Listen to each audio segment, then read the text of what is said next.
Matagumpay na nakiisa ang LGU Balete sa pagdiriwang ng ika-127th na Araw ng Kalayaan.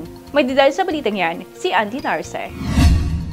Matagumpay na nakiisa ang bayan ng Balete sa pagdiriwang ng ika-127 Araw ng Kalayaan nitong Hunyo 12 na ginanap sa Heritage Walk, Enchanting Park at Balete Town Hall. Pinangunahan ng mga opisyal ng pamahalaang lokal, kawani ng LGU, mga opisyal ng barangay at mga kinatawan mula sa DepEd Balete, Balete Community College, EB-Gen-C at iba pang ahensya ng nasyonal ang unang bahagi ng programa na kinabibilangan ng wreath-laying ceremony sa Rizal Monument at isang makulay na civic parade sa Balete Town Hall. Sinundan ito ng ikalawang bahagi ng programa, ang pagwagayway, pagpupugay at panunumpa sa watawat ng Pilipinas. Sa ikatlong bahagi, nanguna si Binibining Maria Rowena Berol, Binibining Ayla D. Amancio, HRMO, sa panunumpa ng mga kawani ng pamahalaan at Binibining Melrose Taicon. Sinundan ito ng mga inspirasyonal na mensahe mula kina Vice Mayor Patrick F. Lachica at Mayor Dexter M. Calizo. Binigyang pagkilala rin ang mga natatanging individual sa sports sa pamamagitan ng pagsugabi at sinundan ng pamninid na mensaheng pagpapasalamat ni Honorable Priscilla Gail Escalizo ng Sangguniang Bayan. Ang buong selebrasyon ay naging patunay ng pagkakaisa, pagmamahal sa bayan at masigasig na pakikibahagi ng bawat mamamayan sa pagsusulong ng kasaysayan, kinabukasan at kalayaan ng ating bansa. Ngayong taon may tema ang pagdiriwang ng kalayaan, kinabukasan at kasaysayan. Andy Narce, Kalibo Cable News.